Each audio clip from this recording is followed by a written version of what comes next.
Welcome to this Embracing Expertise series on language sampling. My name is Dr. Stacy Pavelko, and I will be guiding you through 3 of the sessions. All 3 of my sessions are going to focus on how to use the sugar method of language sampling in clinical practice. Sugar is a method of language sampling that together with Dr. Owens, we have developed with the idea of being really helpful to school-based clinicians. So in 3 sessions, we're going to talk about session 1 will be called A Taste of Language Sampling, which will talk about how to get a robust sample and the background and the development of the sugar method.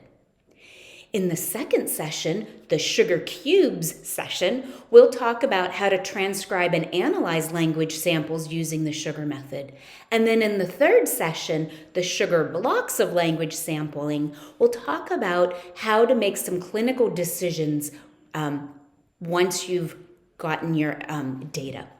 So welcome to this Embracing Expertise series. I'm so excited and I hope you find this incredibly helpful.